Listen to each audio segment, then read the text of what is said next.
friends. We are here for another episode of our podcast.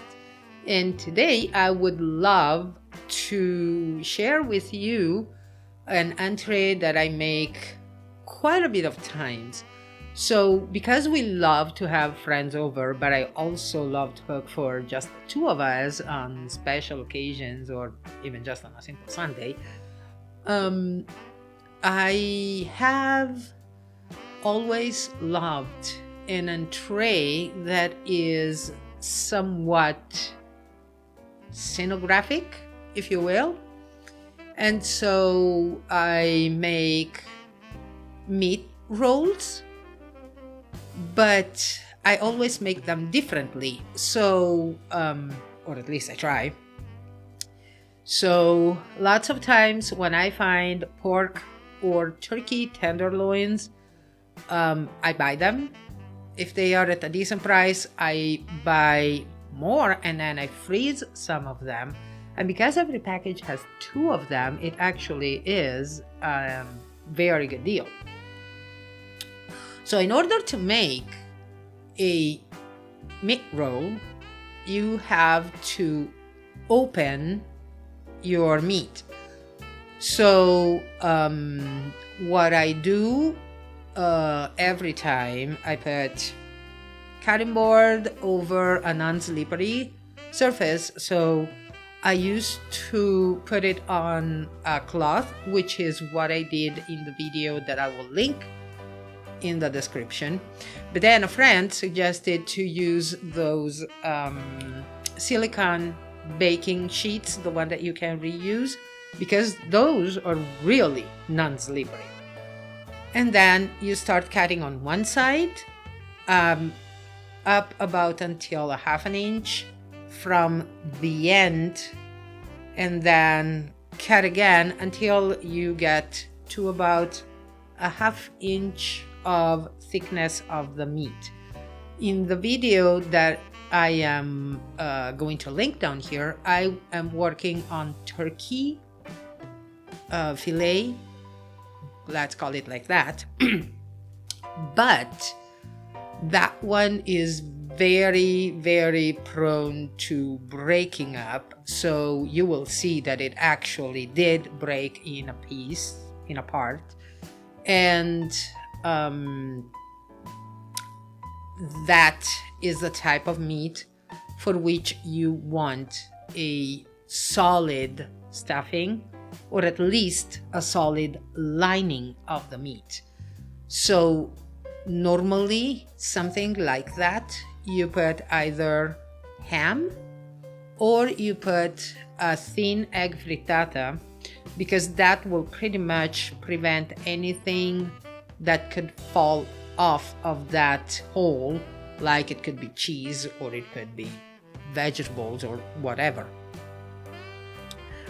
Then once you open your meat, you lightly pound it, especially where it's a little thicker, so that you get to an even thickness. At that point, you do your favorite stuffing. So I will also link a recipe that I just posted on my blog. Actually, it's two recipes in one, because it's two different stuffings. The recipe is in both languages, but the video is only in Italian because I made it for a friend there. Actually, I made it for my sister-in-law. So, but I mean, you only have to see what the movement would be, and that's pretty intuitive. So of the two recipes, the ones that I loved and I made for Thanksgiving, so that could be a good idea for your next Thanksgiving, had a stuffing with pears, boiled and peeled chestnuts.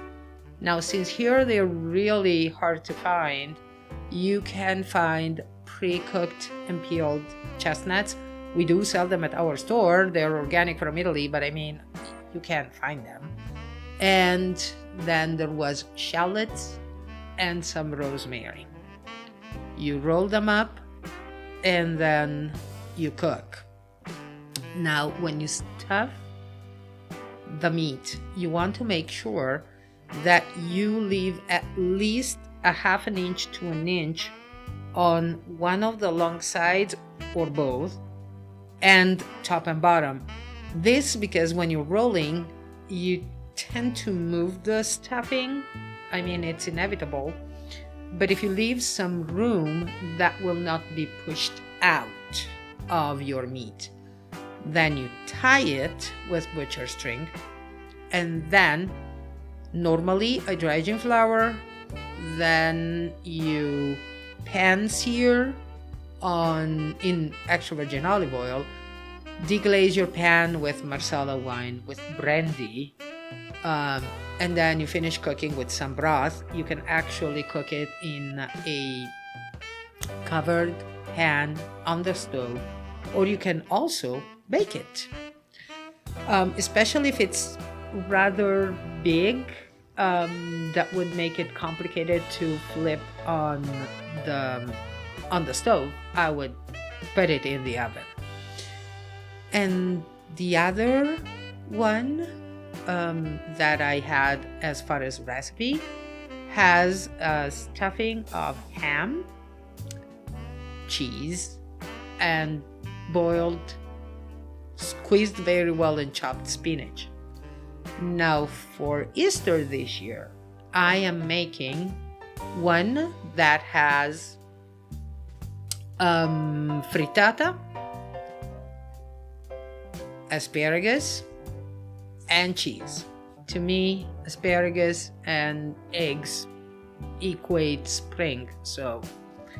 But in any event, really any type of stuffing works very well with this type of things.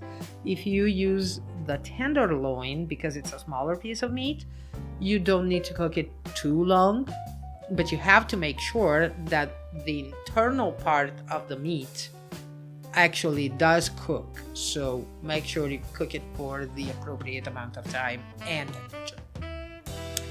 They are perfectly served with sauteed vegetables, with potatoes, with peas, bell peppers. They go phenomenally with anything you make. Like for any meat, make sure you thicken the cooking juices so that you have a nice creamy gravy to go with it. As I said, there will be both links, the one to the video where I cut open the meat and the one to the written recipes.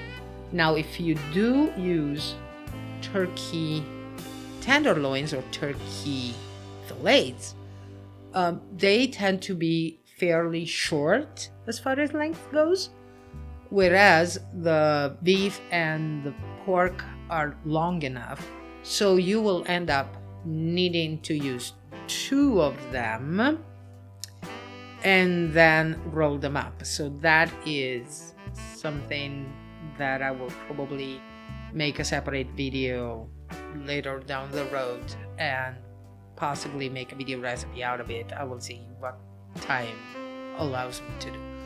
So I will, as always, ask you to write down any questions, any comments. I will reply no matter what.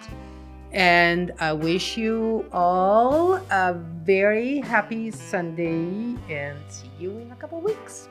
Ciao!